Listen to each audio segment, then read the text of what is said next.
How's it hanging, YouTube? Peter here, your Ginger Geordie geek. Welcome back to Triple G Comics for another 1/6 scale action figure unboxing. This time we're looking at a classic 80s character, one of my personal favourites, the ROBOCOP.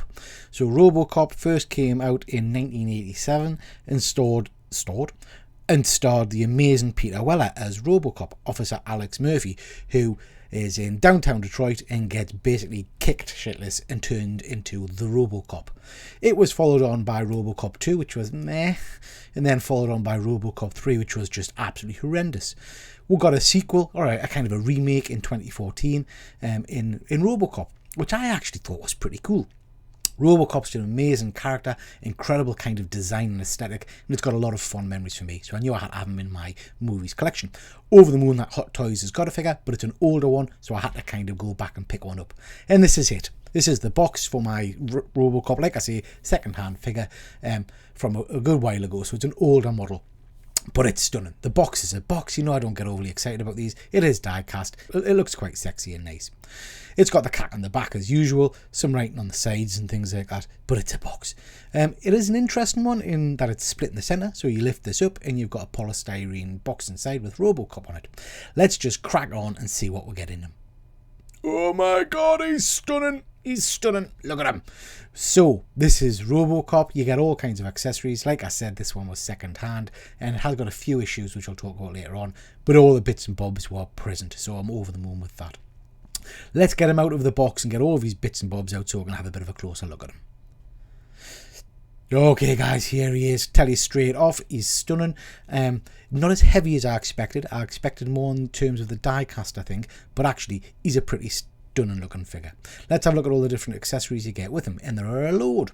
So as with any hot toy kind of figure, you get your selection of different hands, and you got different fist kind of things and things like that. These ones are kind of formed fists. On them at the moment, I've got hands that each finger is articulated. You get this. This is the computer spike he uses to access kind of the police mainframe and things. But also, if you've seen the film, spoilers, he's so sharp, he sticks that through Clarence's neck at the end, doesn't he? You get a whole host of these mouth kind of replacements. So 4 mouth sculpts in total, which is interesting. I love that one. That's your little kind of push lips. I'm doing the push lips. These just magnetically click onto place. Really nice to have so many options. That said, I'll not be using any of them. I like the one that's on the figure. You get 2 of his guns. Now this is an iconic weapon. Absolutely love this gun. I remember the sound of it and everything from the first ROBOCOP film is amazing. You get your kind of your magazine as usual. This gun is plastic, and it's got lots of moving parts, but it's designed to hold in his hand. But it's a nice gun. Now you get this one. This is die cast, so this is really nice. This has got a lot of weight to it.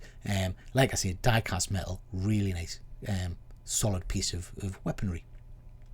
That sounded wrong.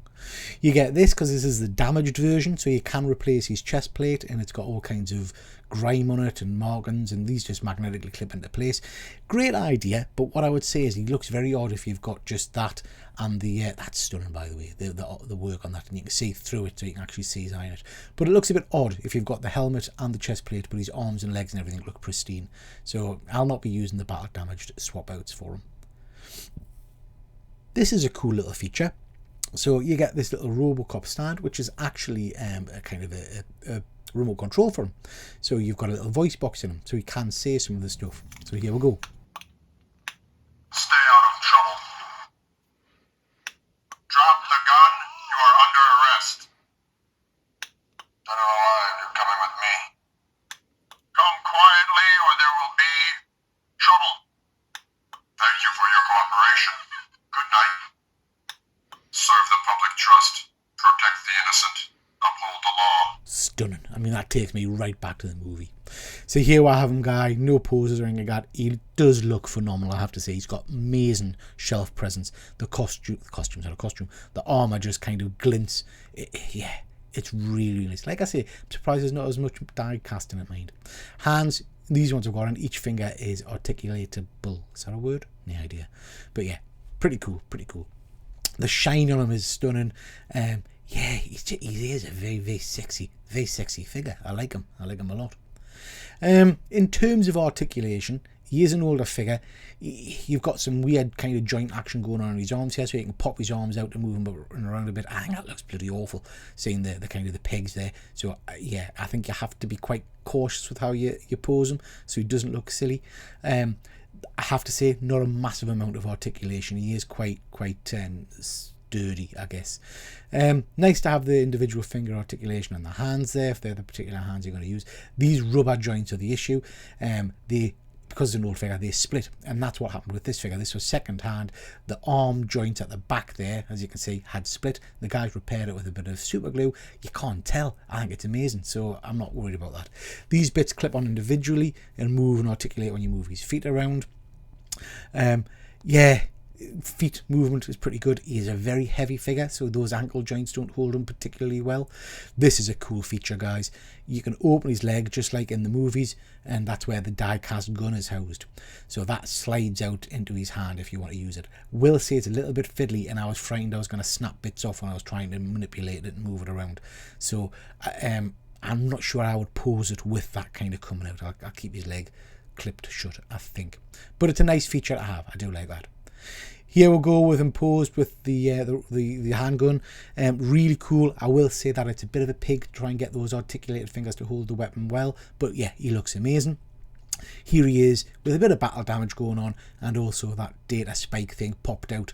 Like I say, cool look. I'm not sure I will be using it because I do think it looks a bit silly without having the battle damage on the arms and legs and things like that. But an amazing scene for the movie if you want to represent that in your collection. Nice option to have. Next, we've got him how I think I'll probably be having him in my collection, with his handgun out, arm kind of spread, fingers spread, showing, drop it, dead or alive, you're a God, that's awful. But yeah, you get my point. This is probably how I'm going to have him displayed in my collection. As you can see, the figure itself is pretty special. The armor on him is beautiful. For an older figure, I think he's stand the test of time. If you were to pick this one up, guys, I wouldn't be going crazy with these poses and things, because there is a real risk that those rubber joints do split, as this one has. So yeah, just need to be a little bit careful with them. Okay, guys, so there we have them. That's the Hottoys Battle Damage 1/6 scale ROBOCOP. Really do like him. He's going to look marvellous in my collection, in my movies collection. Let us know if you've got this figure. Let us know if you've had any issues with the joints splitting. And that's your whack. Thanks very much for watching, and we'll catch you next time. Take care.